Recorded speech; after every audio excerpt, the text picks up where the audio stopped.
So a few videos ago, I said that I have a prediction in mind for what I believe Nadia's favorite city in the US is going to be. And spoiler alert, we are here. Welcome to Boston, Massachusetts. Now, before I ask for her opinion, we literally just got here, so I'm kind of giving her a chance to just develop her opinion. The reason why I believe this is going to be your favorite city is because this is the city that is the most similar to European cities. And obviously, with Nadia being born and raised in Europe, I imagine that this would feel a little more familiar to her compared to everywhere else that we've been and will be going throughout this trip. That said, what is it about Boston that makes it so similar to Europe? Well, there are a confluence of different factors, the first of which being the public transit. So unfortunately, I didn't have the presence of mind to actually record us taking the public transit here, but we just got off of the metro, train, subway, whatever it's called here in Boston, and I'd love to hear your thoughts about that compared to maybe some of the other places we've been, because we just left New York City yesterday, and prior to that we did spend a day and a half in Washington DC, and we took the public transit in both of those places.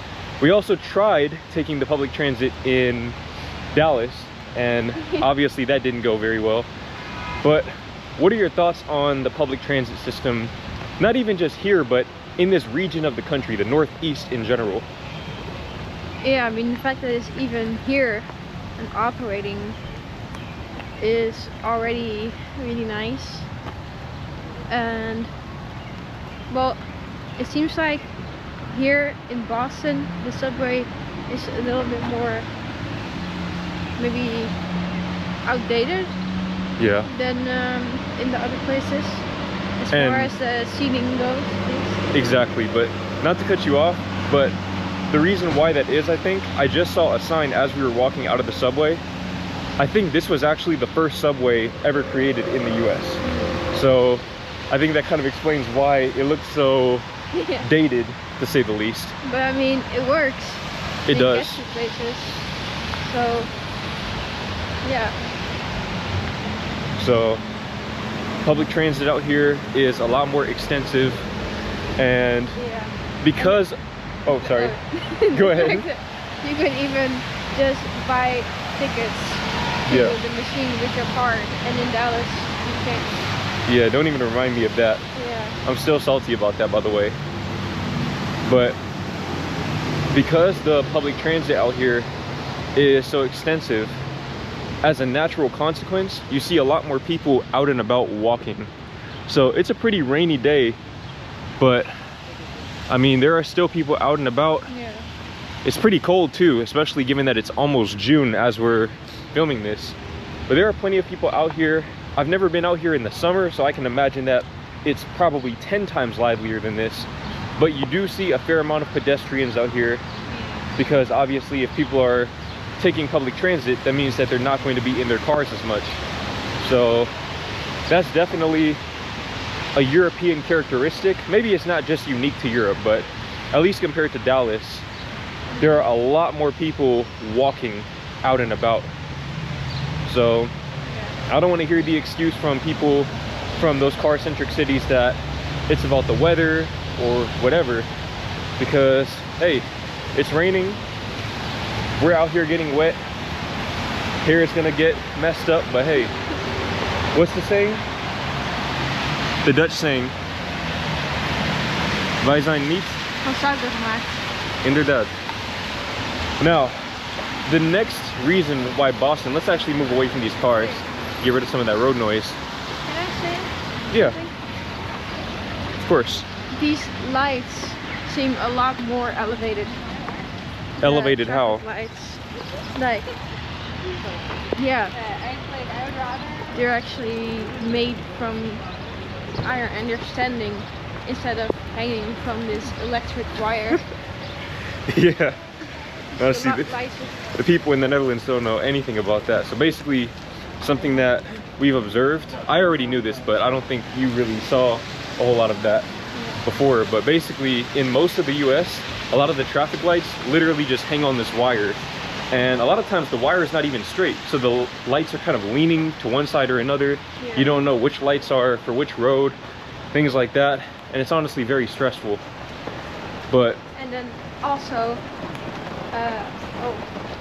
rain coming down. The lanterns are very nice. I feel like I didn't see that a lot in other cities. No. And you have a great attention to detail. That they know of lighting here. Yeah, yeah. In other places they just don't light the city something. Yeah, but the reason why that is because in other places people aren't out and about walking. So there's no real need. But while we're walking down the street and observing the details, the lanterns and the traffic lights and all of that, another reason why Boston really reminds me of the European cities that I've been to is because of the architecture.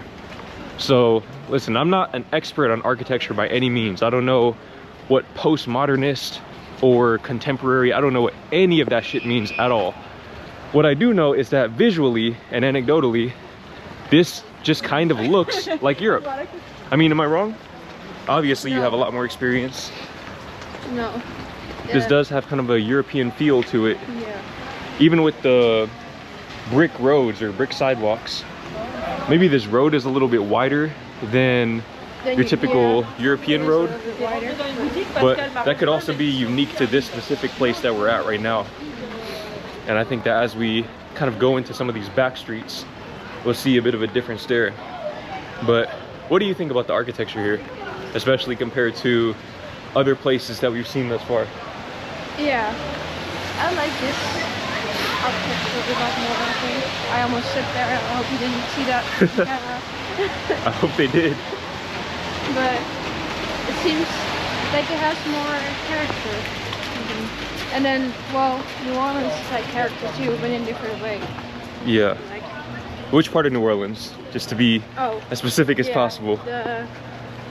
What's it called? French Quarter area? Quarter. Yeah. Yeah, that also has more of that European feel. Let's actually go up this street right here.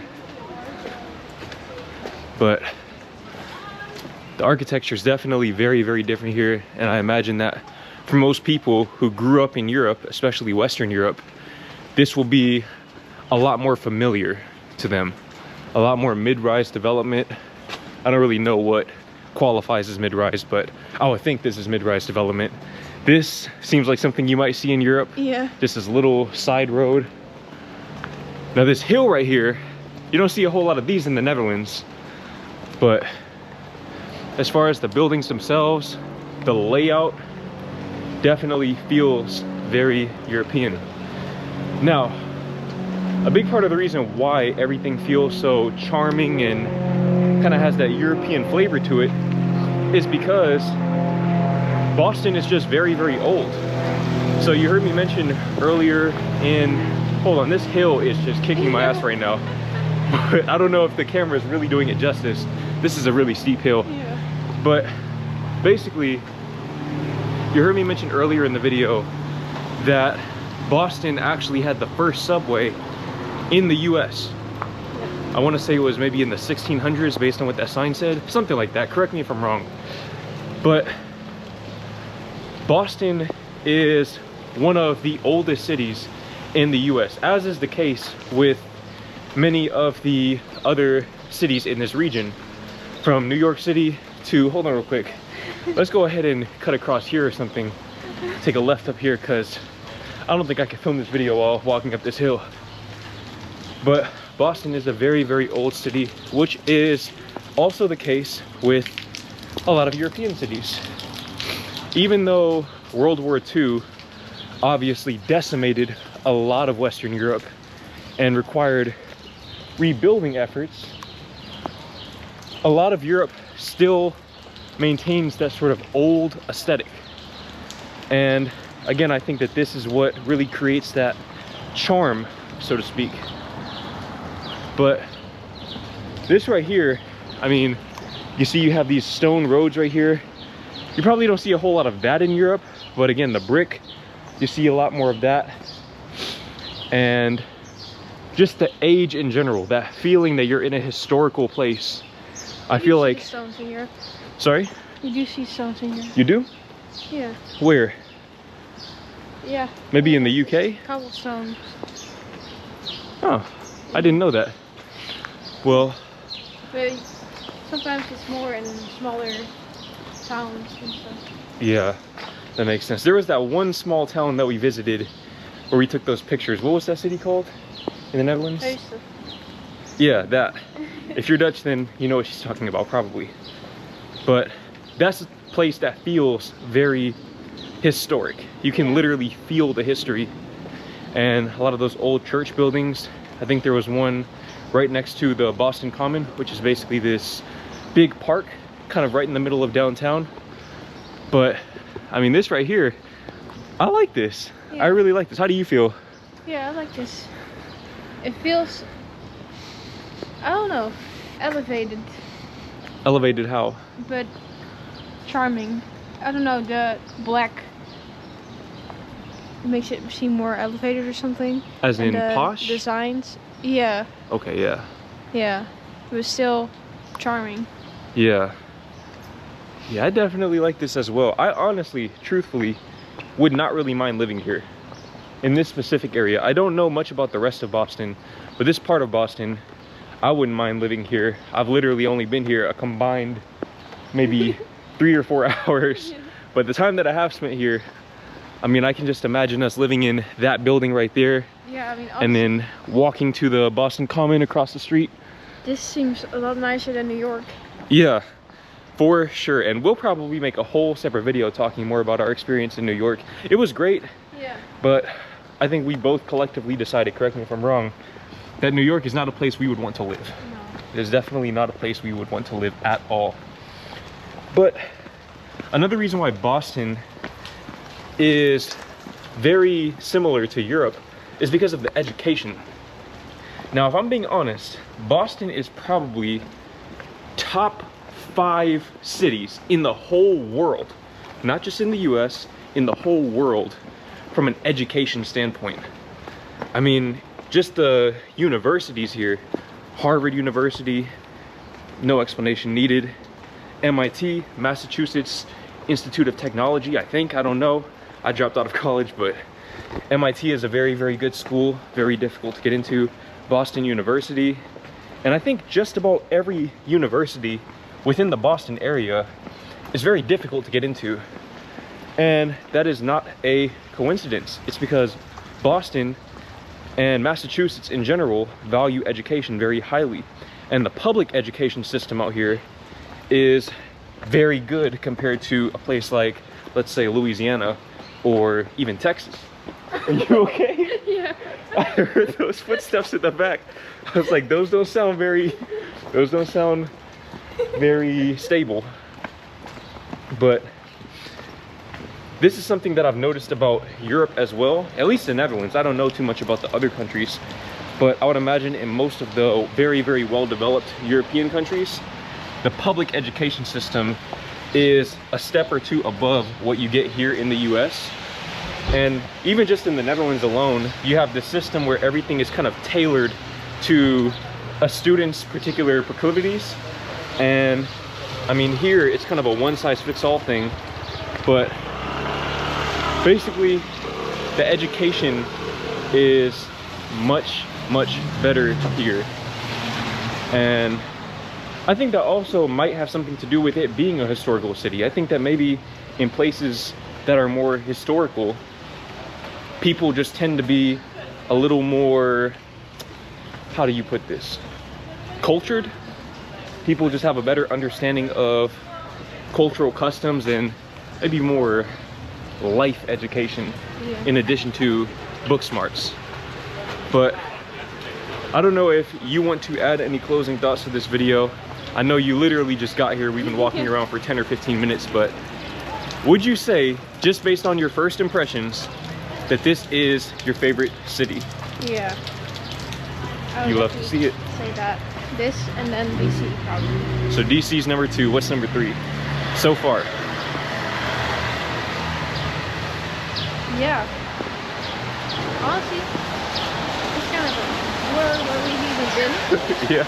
Because we've seen so much. Yeah. but maybe more. Well, you love to see it. So you picked the 3 cities that are the most similar to Europe. Not a coincidence.